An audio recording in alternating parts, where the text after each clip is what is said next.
Hello friend, আসসালামু আলাইকুম। আজকের রেসিপি হলো চিকেন তন্দুরি। কী ভাবছো চিকেন তন্দুরি বানাবে কিভাবে? খুবই সহজভাবে আমি তোমাদের শিখিয়ে দেবো চিকেন তন্দুরি বানানোর জন্য। তার জন্য চলো আমার ভিডিওটা ফলো করো এবং আমার পুরো ভিডিওটা দেখে তোমরা খুব সহজেই চিকেন তন্দুরি বানিয়ে নিতে পারো বাড়িতে বসেই। তাহলে চলো চটপট বানিয়ে নিই চিকেন তন্দুরি। চিকেন তন্দুরিটা খুবই সহজ, তোমরা একবার দেখলে এটা বানিয়ে নিতে পারবে বাড়িতে বসে, আর দোকান থেকে তোমাদের কিনে খেতে হবে না। তার জন্য একটা চিকেন নিয়ে নেবে লেগ পিসের সাইড, তারপরে বাড়ি নিয়ে এসে সেটা ভালোভাবে ধুয়ে পরিষ্কার করে সেটাকে কাট করে নেবে। প্রথমে ওপরের সাইডটা কাট করে নেবে, তারপর নিচের সাইডটা এভাবে কাট করে নেবে। এটাকে ভালোভাবে কাট করে নেবে যেন এর ভিতরে মশলাগুলো ঢুকতে খুবই ভালো হয় এবং লবণগুলো ভালোভাবে ঢুকে যায়। এর জন্য আমি কিছু মশলা নিয়ে নিয়েছি, যেগুলো হলো কাঁচা লঙ্কা, আদা, পেঁয়াজ, রসুন, ধনেপাতা। এগুলোকে একটা মিক্সির মধ্যে নিয়ে নেব। মিক্সির মধ্যে নিয়ে এখানে ফ্লেভারের জন্য আমি এবং কালারের জন্য এটাকে একটা কাশ্মীরি লাল লঙ্কার গুঁড়ো নিয়ে নেব। তাতে 1 চামচ জিরে গুঁড়ো দিয়ে দেব, 1/2 চামচ মতো হলুদ গুঁড়ো দিয়ে দেব। এবার একটু জল দিয়ে এটাকে ভালোভাবে ঢাকনাটা বন্ধ করে দিতে হবে। ঢাকনাটা বন্ধ করে দিয়ে এটাকে ভালোভাবে মিক্সিতে মিহি পেস্ট করে নিতে হবে। মিহি পেস্ট করার পরে এবার আমি তান্দুরির ওপরে ম্যারিনেশনটা করে নেব। তার জন্য স্বাদ মতো লবণ দিয়ে দিলাম। এবার পেস্ট করে রাখা সেই মশলাগুলো তান্দুরির ওপরে দিয়ে এটাকে ভালোভাবে মাখাচাকা করে নেব। ভালো করে মাখাচাকা করে নিতে হবে যেন মশলাগুলো তান্দুরির ভেতরে ঢুকে যায়। এবার এখানে এটাকে ক্রিস্পি করার জন্য এবং টেস্টটাকে বাড়ানোর জন্য কিছু পরিমাণ কর্নফ্লাওয়ার দিয়ে দিব। কর্নফ্লাওয়ারটা দিয়ে এবার এটাকে ভালোভাবে হাত দিয়ে একদম একটু মাসাজ করে করে এর ভিতরে ঢুকিয়ে দিতে হবে মশলাগুলো।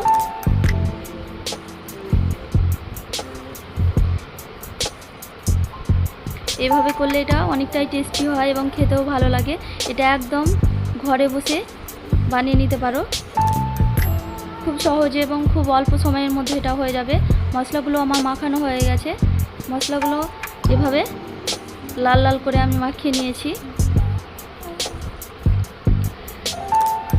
এবার প্রথমে একটা গ্যাস জ্বালিয়ে নেব।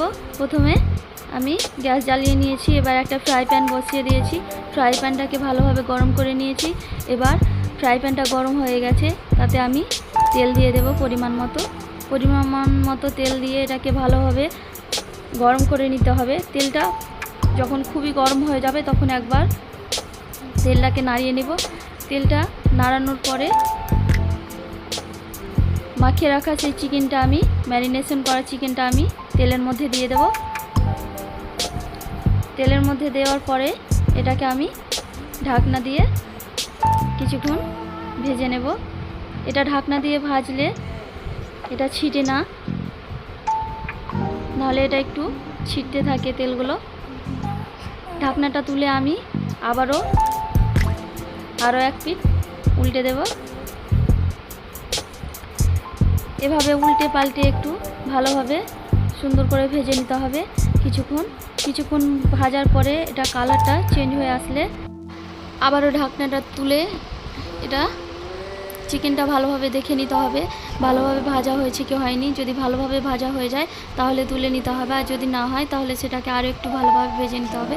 আমার এখনও আরও একটু ভেজে নিতে হবে, ভালোভাবে ভাজাটা হয়নি।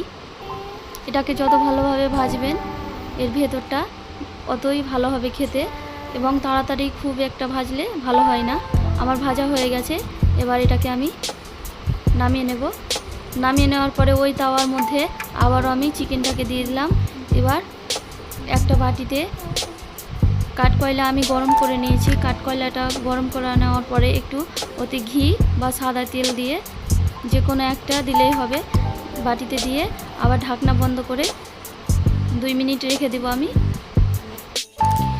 2 মিনিট ধরে ঢাকনা বন্ধ করে সেই ধোঁয়াটা যেন বাইরে না বের হয় সেটার দিকে লক্ষ্য রেখে এটাকে রেখে দিতে হবে ভালোভাবে। এবং 2 মিনিট পরে ঢাকনাটা তুলে আবার দেখতে হবে কেমন ফ্লেভারটা হয়েছে, এবং 2 মিনিট পর সেটাকে নামিয়ে নিব। আমার 2 মিনিট হয়ে গেছে, ঢাকনাটা তুলে আমি দেখব ধোঁয়াগুলো বন্ধ হয়ে গেছে। তন্দুরিটাও আমার কি সুন্দর রান্না হয়ে গেছে। এই যে বাড়িতে বসে এই যে এত সুন্দর তন্দুরি রান্না হবে, একবার না বানালে তোমরা বুঝতেই পারবে না যে এত সুন্দর বাড়িতে বসে তোমরা বানিয়ে নিতে পারবে। আমার ভিডিওটা যদি ভালো লাগে তোমরা লাইক করে দিও। আমার চ্যানেলে যারা নতুন আমার চ্যানেলটাকে সাবস্ক্রাইব করে দিও, বেল আইকনটা ক্লিক করে দিও যেন আমার রেসিপিগুলো তোমাদের কাছে পৌঁছে যায়। এবার এটাকে একটা প্লেটে সার্ভ করে নেব। দেখো কি সুন্দর টেস্টি এবং অনেকটা নরম হয়েছে।